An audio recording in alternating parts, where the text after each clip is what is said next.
ஸ்ரீ வீதராகாய நமஹ. ஜெயின பாரதம் தொடர் எண் 20. வணக்கம் பவ்யர்களே. துரியோதனன் அரச பதவியை அடைந்து விட்டான். இதுகாரம்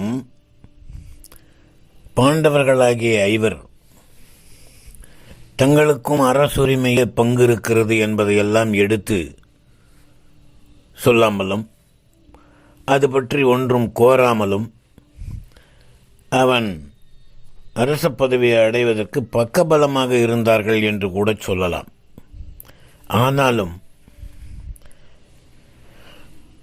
இந்த பாண்டவர்கள் ஐவரும் கல்வி கேள்விகளிலே சிறந்து விளங்குகிறார்கள். மிகவும் திறமை மிக்க வீரர்களாக திகழ்கிறார்கள்.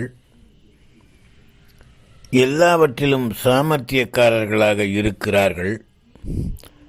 தங்களை விட அவர்கள் வித்தைகளிலே கூட வல்லவர்களாக இருக்கிறார்கள் என்பதையெல்லாம்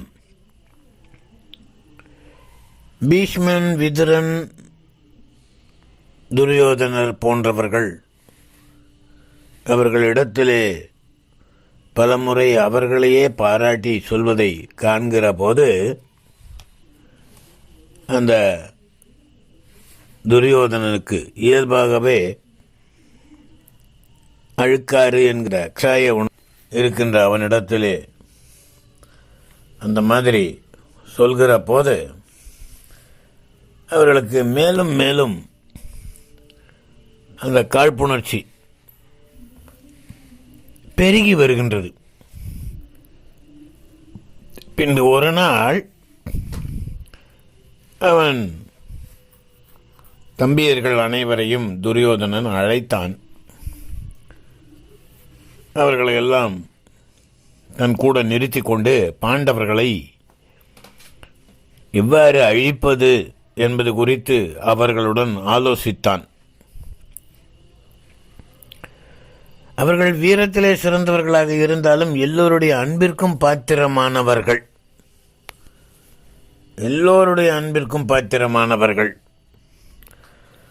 ஒரு கால் அவர்கள் மனமாற்றம் அடைவார்களானால் இந்த நாட்டின் ஆட்சியிலே பாதியை எளிதாக உரிமை கோரி பறித்து கொண்டு விடுவார்கள். ஆகவே நேருக்கு நேர் நின்று அவர்களோடு போர் செய்து அவர்களை அழித்தல் என்பது இயலாது. அவர்களோடு சண்டையிடுவது என்பதும் ஏற்புடையதாகாது. ஆகவே அவர்கள் பால் அன்புடையவர்கள் போல நடித்து ஏதேனும் சூழ்ச்சியாலே அவர்களை அழித்து விடுவதுதான் நல்லது என்று தமக்குள்ளே ஒரு முடிவுக்கு வந்து தாம் நினைத்த வண்ணம் பல்வேறு விதமான செயல்களிலே இறங்கத் துணிந்தார்கள். தான் திட்டமிட்டபடி இந்த கௌரவர்கள் ஒரு நாள் கங்கையிலே நீர் விளையாட்டு நிகழ்த்தி வரலாம் என்று கூறி ஒரு பொய்யை கூறி பாண்டவர்களை கங்கை கரைக்கு அழைத்து சென்றார்கள். அங்கு போய் சேர்ந்ததும் துரியோதனன் பாண்டவர்களை நோக்கி, இரும்பு சங்கிலியால் கை கால்களை நன்கு பிணைத்து கொண்டு இந்த கங்கை ஆற்றின் அந்த கரைக்கு நீந்தி சென்று திரும்பி வருபவனே உண்மையான வீரன் என்று ஏற்றுக்கொள்வோம் அப்படின்னு சொல்லி அவர்களை வேண்டுமென்ற வம்புக்கு இழுக்கிறான்.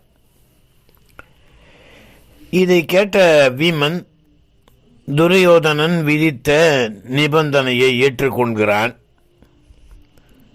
அவன் கூறியவாறே கை கால்களை சங்கிலிகளால் பிணைக்கப்பட்ட நிலையில் ஆற்றிலே இறங்கி நீந்தினான். வீமன் பொதுவாக பராக்கிரமசாலி. அவன் மிக மிக பலசாலி. பிணைக்கப்பட்ட நிலையிலே கை கால்களை சங்கிலிகளாலே பிணைக்கப்பட்ட நிலையிலே ஆற்றிலே இறங்கி நீந்துகிறான். விலங்குகள் தெரித்து விழும்படி நீந்தி சென்று மீண்டும் வந்து கரையேறி துரியோதனாதியர் அனைவரையும் திகைக்க வைத்தான். வேறு வழியில்லாமல் துரியோதனன் மனமின்றி வீமனே சிறந்த வீரன் என்று ஒப்புக்கொள்ள வேண்டியது ஆயிற்று. இதற்கு பிறகு இந்த சூழ்ச்சி எண்ணங்களினாலே மேலும் ஒரு விபரீதம் நிகழ்கிறது. மரங்களின் மேல் ஏறி ஒளிந்து விளையாடுகின்ற ஒரு விளையாட்டிற்கு என்று மற்றொரு நாள் ஒரு வனத்திற்கு பாண்டவர்கள் அழைத்து செல்லப்பட்டார்கள். அங்கே துரியோதனன் முதலானோர் ஒரு பெரிய ஆலமரத்தின் கிளைகளிலே ஏறி மறைந்து கொண்டார்கள். வீமனின் வருகைக்காக அவர்கள் காத்திருந்தார்கள். அப்போது அவர்களை கண்டுபிடிக்கிற பொறுப்பு அது வீமனிடத்திலே கொடுக்கப்பட்டிருக்கிறது. அந்த பொறுப்பினை ஏற்றுக்கொண்ட வீமன் அந்த வனத்திலே பல இடங்களிலே தேடியும் காணாமல் போகவே மிக சினத்தோடு வந்து அவர்களெல்லாம் பதுங்கிக் கொண்டிருந்த மரத்தை அப்படியே வேரோடு பிடுங்கி சாய்த்து விட்டான். அதனாலே அவர்களில் பலருடைய கை கால்கள் ஒடிய பெற்றது, பற்கள் உடைய பெற்றது. எல்லோரும் கீழே விழுந்து அவமானம் அடைந்து ஓடிவிட்டார்கள். இதில் கூட அவனுக்கு மனம் சமாதானம் அடையவில்லை. பவ்யர்களே, மற்றொரு நாள் அவனுடைய சுபாவம், வீமன் உணவின் மீது அதிக பற்று கொண்டவன். அவன் அப்படிப்பட்ட சுபாவத்தை உடையவன் என்கிற அவனது பெரு விருப்பத்தினை அறிந்து கொண்டவர்கள் அவர்கள் அவனை நயவஞ்சகமாக விருந்துக்கு வர கூறி அழைத்து சென்று நஞ்சு கலந்த உணவை அவனுக்கு படைத்தார்கள். நஞ்சு கலந்த உணவை அவனுக்கு அளித்தார்கள். யார் ஒருவருக்கு பவித்திரமாகிய புண்ணிய பேறு நிறைந்துள்ளதோ அவர்களுக்கு காட்டுத்தீ கூட குளிர்ந்த சுனை நீராக மாறும். சீறி வருகின்ற சிங்கமும் ஆவினது கன்று போல அடங்கி செல்லும். ரோகங்கள் அனைத்தும் போகங்கள் ஆகிவிடும். அந்த மாதிரி நஞ்சு கலக்கப்பட்ட உணவு கூட அந்த வீமனுக்கு இனிய நல் அமுதமாக மாறிவிட்டது. இவ்வாறு பல வழிகளாலும் பாண்டவர்களை அழிக்க முயன்று தோல்வி அடைந்த கௌரவர்கள் அந்த க்ஷணம் முதலாவது மனம் திருந்தி இருந்திருக்க வேண்டும். நல்லவர்களாக மாறியிருக்க வேண்டும். அவர்கள் ஒருகால் மனம் திருந்திவிட்டு இருந்தால் நமக்கு இந்த பாரத கதையை கேட்கிற வாய்ப்பு கிட்டாமல் போயிருக்கக்கூடும். என்ன செய்வது? வினையரசன் விதித்த வேலியை அல்லது விதிமுறைகளை விளக்க வல்லவர் இந்த உலகத்தில் யாரும் இல்லை. இந்த அளவிற்கு பிறகு கூட அவர்கள் கள்ளம் கபடமின்றி கௌரவர்களுடைய வஞ்சனைகளை அறியாதவர்களாக அறச்சிந்தனையோடு தர்மத்தினின்றும் வழுவாமல்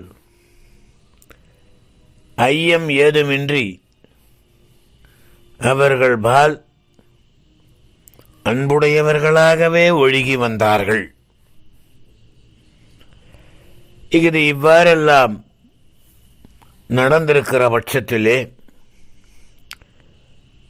ஐவரில் ஒருவரான அர்ஜுனன் ஒரு நாள் மரங்கள் அடர்ந்து செழித்து கிடந்த வனப்பிரதேசம் ஒன்றில் நுழைந்து கேளிக்கை நிமித்தமாக தன் இஷ்டம் போல திரிந்து கொண்டிருக்கிறான். அந்த சமயத்திலே சப்தவேதி பானங்களால் துளைக்கப்பட்ட வாயினை உடையதாகிய ஒரு நாய் நிலத்திலே வீழ்ந்து உயிருக்கு மன்றாடி கொண்டிருந்த அந்த கோர காட்சியை கண்டான். இரக்கமும் திகைப்பும் ஒருங்கே அடைந்தான். ஒலிவந்த திசை வழி சென்று தாக்கும் அந்த திறம் பெற்ற இந்த சரங்களை விட கற்றவன் இந்த காட்டில் யார் இருக்கிறார் என்று சிந்தித்தவனாய் நாட்டிசையும் நோக்கினான். நான்கு புறத்திலும் அவன் பார்க்கிறான். அப்போது சற்று தொலைவிலே காட்டிலே வசிக்கும் வேடன் ஒருவன் வில்லை தோளில் மாட்டியபடி வந்து கொண்டிருக்கின்றான். இவனை பிற பாரத நூல்கள் ஏகலைவன் என அழைக்கின்றன. அவன் தன் அருகிலே வந்ததும் வேடன் அவனே நாயை கொன்றதாக ஒப்புக்கொள்கிறான். இந்த நாள் வரை தன்னை விட வில்லாற்றல் மிக்கவர் தரணியில் வேறு யாரும் இல்லை என்று எண்ணி இருமாந்து வாழ்ந்திருந்த பார்த்தனுக்கு, அதாவது அர்ஜுனனுக்கு, தன்னுடைய தலையிலே யாரோ பலமாக தட்டியது போல ஆயிற்று. அவனுக்கு தன் மனதிலே ஒரு இருமாப்பான சிந்தை. தன்னை விட வில்லாற்றலிலே இந்த தரணியிலேயே யாரும் கிடையாது, தானே சிறந்தவன் என்கிற ஒரு இருமாப்பு உணர்வு அவனுக்கு இருந்து வந்தது. இந்த நாயினுடைய நிலையை பார்த்திருக்கிற போது தன்னை விட சிறந்த வில்லாற்றல் மிக்கவன் ஒருவன் இருக்கிறானோ என்று எண்ணிய காரணத்தினாலே அவனுக்கு சற்று இருமாப்பு அடங்குகிற விதத்திலே இந்த செயல் அரங்கேறியது. அப்போது அர்ஜுனன் திகைப்பிலே இருந்து சற்று விடுபட்டு மீண்டும் அந்த வேடனை நோக்கி, இந்த வில்வித்தையை உனக்கு கற்றுத்தந்தவர் யார் என்று கேட்டான். அவனிடத்திலே இருந்து துரோணாச்சாரியார் என்று பதில் வந்தது. அர்ஜுனன் இதை கேட்டு மீண்டும் திகைப்பிலே ஆழ்ந்தான். துரோணரின் அருகே இந்த வேடனை ஒரு நாள் கூட நான் கண்டதில்லை. ஒரு கால் இந்த பெயரிலே வேறு யாரேனும் இருக்கக்கூடுமோ என்று ஐயுற்று, உனது குருநாதரை எனக்கு காட்டு என்று கேட்க, வேடன் சிறிதும் தயக்கமின்றி அழைத்துச் சென்று தான் குடியிருக்கின்ற அந்த குடிசையிலே நுழைந்து துரோணரின் உருவத்திலே வடிவமைக்கப்பட்டிருந்த ஒரு மண் படிமம் அதை காட்டினான். பவ்யர்களே, துரோணாச்சாரியார் என்கிற குருநாதர் தான் எனக்கு இந்த வில்லாற்றலை, வில்வித்தையை கற்றுத்தந்தார் என்று கூறினான். அவருடைய குருநாதரை நான் பார்க்க வேண்டும் என்று அவன் கோரிய காரணத்தினாலே அர்ஜுனனை அழைத்து கொண்டு தனது குடிசைக்குள்ளே